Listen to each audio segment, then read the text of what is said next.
하나님의 사랑과 은혜가 여러분들의 삶 가운데 가득하시기를 축복합니다. 오늘 함께 보실 하나님의 말씀은 전도서 5장 18절에서 19절 말씀입니다. 사람이 하나님께서 그에게 주신 바 그 일평생에 먹고 마시며 해 아래에서 하는 모든 수고 중에서 낙을 보는 것이 선하고 아름다움을 내가 보았나니 그것이 그의 몫이로다. 또한 어떤 사람에게든지 하나님이 재물과 부요를 그에게 주사 능히 누리게 하시며 제 몫을 받아 수고함으로 즐거워하게 하신 것은 하나님의 선물이라. 오늘도 엔게디 말씀 묵상과 함께 하시는 성도님들을 축복합니다. 이 전도서는 계속해서 어떠한 삶이 헛된 삶인지에 대해서 말합니다. 이러한 헛되다는 이 말을 통해서요, 우리가 살아가야 되는 그 인생의 방향이 어디에 있는지를 명확하게 보여주고 있습니다. 먼저 오늘 말씀은요, 거짓 신앙이 얼마나 헛된지에 대해서 말해줍니다. 사실 신앙은 사람들에게 보이기 위한 일이 아니지 않습니까? 하나님과 나와의 관계이고 하나님께 인정받아야지만 되는 일입니다. 하지만 과거에도 그랬고 지금도 그렇듯이 사람들이 보기에 내가 좋은 신앙인으로 보이는지에 관심을 가지는 사람들이 많이 있습니다. 하나님의 시선보다 사람의 시선, 이 사람에게 보여지는 자신의 그 프로필처럼 여기는 경우들이 많다는 거지요. 오늘 말씀은요, 이러한 거짓 신앙에 대해서 이렇게 말합니다. 1절 말씀입니다. 너는 하나님의 집에 들어갈 때에 내 발을 삼갈지어다. 가까이 하여 말씀을 듣는 것이 우매한 자들이 재물 드리는 것보다 나으니 그들은 악을 행하면서도 깨닫지 못함이니라. 재물을 드리는 것보다 말씀을 듣는 것이 더 낫다라고 말합니다. 이 말씀은 사람에게 보이기 위해 재물을 드리는 것보다 하나님의 말씀을 듣고 그 말씀 앞에 내 삶을 내려놓는 게 중요하다는 의미입니다. 이 자기를 높이려는 삶은요, 여러분 만족함이라는 게 없습니다. 권력에 물들었던지 이 명예 욕심에 물들었던지 간에 이 물욕에 물들었던지 간에 전부 자기 자신을 하나님보다 더 사랑하기 때문에 발생하는 일이라는 겁니다. 이러한 삶은요, 절대로 만족감이라는 게 존재하지 않습니다. 하나님을 향한 자기 내려놓음이 없으면 이 하나님을 위한 예배가 아니면 더 이상 온전한 그리스도인이 아니라는 겁니다. 여러분 착각하지 마시기 바랍니다. 하나님은 이 진정으로 예배하는 자녀를 찾기를 원하시는 거지 거짓 예배 받는 것에 목말라 있어 하시지 않으십니다. 우리가 이 교회에 와서 예배 드린다 그래서 다 예배 드리는 게 아니에요.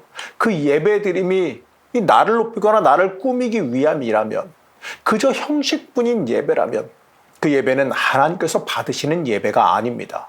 하나님은 여러분들에게 예배를 구걸하지 않으십니다. 오히려 우리가 드린 그 예배를 통해 우리를 구별하여 찾아내십니다. 온전한 예배자를 찾아내서 사용하시기를 원하십니다. 그렇기 때문에 우리는요, 하나님 앞에 나오면서 거짓 신앙으로 나오지 말아야 됩니다. 그러한 인생은 헛된 인생, 허무한 삶만 가져오게 되는 겁니다. 이어서요, 전도자는 물질에서 삶의 의미를 찾는 것이 가능하겠느냐라고 반문합니다. 10절 말씀 보시겠습니다. 은을 사랑하는 자는 은으로 만족하지 못하고 풍요를 사랑하는 자는 소득으로 만족하지 아니하나니 이것도 헛되도다. 부함, 이 물질, 여기에는 만족이 없죠. 사람은 항상 더 가지려고 하는 탐욕이라는 게 있습니다. 그렇기 때문에 돈에는 만족이 없어요. 사람이 욕심 부리는 것에는요, 만족이 없다는 겁니다. 욕심과 탐욕은 결국 그 인생을 허무하게 만들 뿐입니다. 그 욕심과 탐욕으로 그 인생의 목적을 이룰 수가 없게 됩니다. 물질은 그저 그 인생의 근심을 더 크게 불러올 뿐입니다. 그렇기 때문에 우리는 인생 가운데 우리가 추구해야 하는 그 만족감이 무엇인지를 명확하게 해야 됩니다. 우리는 무엇으로 만족해야 될까요? 남보다 더 많이 가지고 더 많이 알고 더 많이 누리고 더 많이 높아지면 그럼 될까요? 물론 하나님께서 아무것도 가지지 말고 살아가라 이렇게 말씀하시진 않습니다. 우리가 필요한 것은 오히려 주님께서 더 잘 아시고 주세요. 문제는요, 그 이상으로 우리가 욕심을 부리기 때문에 문제가 발생하는 거예요. 이 주님께서 주시는 삶으로만 살아간다면 그 인생에는 만족함이 있을 것이고 내가 가야 할 길을 보여 내가 가야 할 길을 가며 주님과 동행할 수 있다는 겁니다. 하지만요, 그 이상으로 욕심을 부리며 살아간다면, 내 인생을 인도하는 주님을 바라보지 못하고 내 욕심이 이끄는 길로 걸어가게 됩니다. 여러분, 그 인생은 헛되고 헛된 삶으로 끝나게 된다는 그 사실을 잊지 마시기 바랍니다. 하나님은 이 땅에서 우리가 살아가면서 아무것도 누리지 말라 이렇게 하진 않으세요. 18절에서 19절 말씀 보시겠습니다.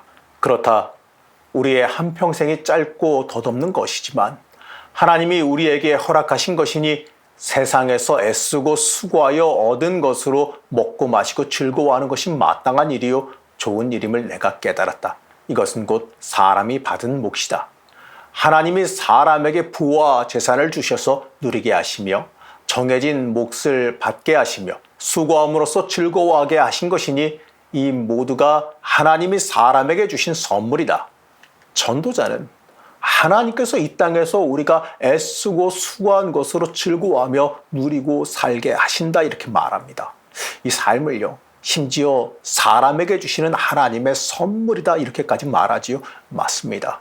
하나님은 우리에게 이 땅을 살면서 수고해서 얻은 것으로 삶을 누리며 즐거움을 누리게 허락하셨습니다. 그러나 중요한 것은요, 수고함으로써 즐거워하게 하셨다라고 말해요. 어디서도 남을 착취하거나 부당하게 얻은 부나 권력을 인정하시지 않았습니다.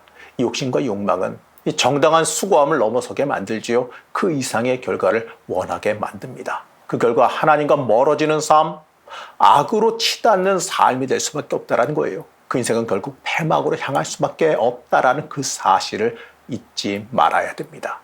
살아가는 성도 여러분, 모든 것은 하나님 중심이어야지만 합니다. 전도서는 우리 인생이 어디에 속해 있는지, 무엇을 위해서 살아가야 하는지를 명확하게 알려줍니다. 단순한 허무주의를 말하는 것이 아니라 내가 하나님의 사람으로 어떤 삶을 살아가야 하는지를 명확하게 알려줍니다. 이 땅에서 누리는 것이 인생의 최종 목표가 아니란 그 사실을 잊지 마시기 바랍니다. 중요한 것은 하나님께 쓰임받고 인정받는 인생을 살아간다는 데 있습니다.